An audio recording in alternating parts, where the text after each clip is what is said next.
things that has happened in an administration that is only a week old, or 10 days old. It has made us less safe, and it has hurt us in so many different ways. So explain that. Well, I'm an immigrant and a refugee. I do not have a terribly sad story, but I came here when I was 11 years old from Czechoslovakia. And what used to be, my father was a Czechoslovak diplomat, and we spent the war in England, and then came here when the communists took over. And my father used to say, in Europe, people would say, we're so sorry, your country's been taken over by a terrible dictator. You're welcome here, what can we do to help you, and when are you going home? When we came to the United States, people said, we're so sorry, your country's been taken over by a terrible system. You're welcome here, what can we do to help you, and when will you become a citizen? And my father said, that is what makes this country different.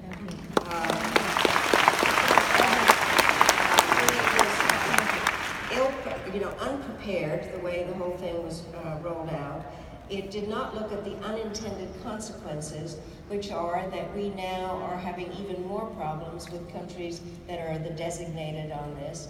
And it was based on untrue facts. And so the concept... They're called alternate facts now. Go ahead. Yeah, alternative facts. I mean, in terms of the countries that were chosen, there is not one example from those where a refugee from any one of those 7 countries was involved in a terrorist attack. And then I think it really has created terrible problems in terms of how we are viewed, what America's about. And so I think and this country is, exactly as Condi said, is based on an idea. I do think we have to vet. There is a very, very rigorous vetting process in place that is being reviewed at various times. I think there are dangers in this world, but we have really, I think, now created a situation where there is more dislike of us, where there's more likely to it's a gift to ISIS. They are now using it as a propaganda thing, saying, why would you want to have anything to do with these horrible people? So I do think that it's caused problems. I would, first of all, I don't think ISIS needed this. They've managed without it. But let me just say this. We do have to recognize that there is a security dimension, as Madeline said, and we do have proper vetting. But in 2011, President Obama did put a hold on refugees from Iraq for 6 months. And I think from time to time, one has to do that. Now, I think this was, as I said, ill-considered and badly delivered. But one thing that will help greatly is when there is a more regularized process, and that's what I think we have to counsel and hope for. We just got today the confirmation of a Secretary of State, Rex Tillerson.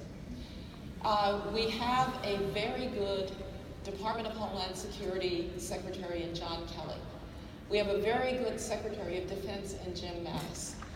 It is really time that the agencies now become the center of this policy making, because Madeline and I have also both been in the White House, and the White House can't, even under the best of circumstances, the White House cannot execute policy like the agencies can. So there's got to be a shift. Let's talk about it, because it feels as if he watches cable and then makes a decision. That's what it feels.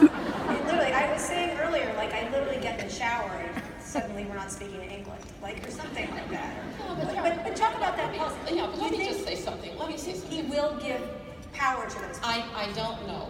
I'm not inside. And you know people. And I know people are inside. But we have a system that was built by the founding fathers to constrain the presidency. In fact, it was their overwhelming preoccupation to constrain executive authority.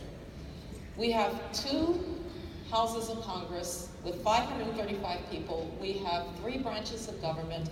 As you notice, the courts have been active after this executive order. We have 50 states and 50 state legislatures, not to mention local officials. This is a very complex, it's a web of constraints. It is my hope that as a group of people, and remember, we are in a different world. This is a president who, by the way, is now the president, who was not ever in government in any shape, form, or fashion. That is different in our history. And so I would ask people to, speak out, be concerned, write to your congressman, call them, protest, do all of those things. But also remember that there was an election.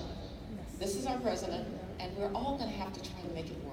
No, I get Some that. way. I get that on a lot of levels, but that is not an excuse for wondering if all these checks and balances what you're talking about will work in this Yeah, situation. This is awesome. unlike any Well, other. you know, we're what, 15 days in? It seems like 400. It may do, but maybe not to the people who actually elected him. So all that I'm saying is we have a system. All right. Let's give it a chance to work. All right, Madeline, help me here. Well, I definitely believe we should give it a chance. So much smarter than me. It's scary. Not necessarily. No, let me say, I'm so glad I don't have to defend this administration.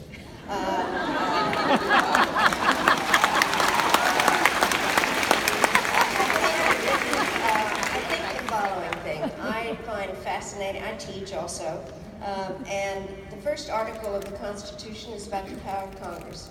And I hope very much that Congress does exert its power, that it is not totally blocked by partisanship so that there is a crossing of aisles. I believe in bipartisanship. I proved that by working with Jesse Helms and most recently with your business partner, Steve Hadley. I do believe it. But I do think that Congress is a very powerful way of limiting.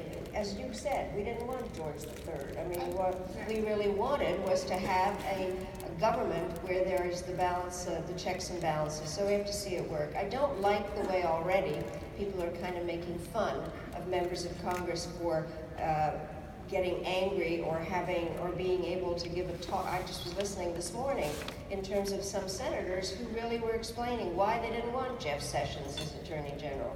I think that's their right to do that, and I think we need to respect that. I am very troubled by a new thing, which you were talking about, is information these days. Right. I have been fascinated all my life in terms of the role of information in political change. And one of the things when I said where people get their information, people don't have the kind of common view of what is real and not. And some of the statements made about the press being the opposition, that's not the role of the press. It's the fourth estate. It tells the truth. Truth. And so I think we have to figure out where the information is coming from. I think the damage done to America by tweets already, in terms of the relationship with Mexico, which is a very, very important neighbor and partner to us, and some of the things that have gotten out.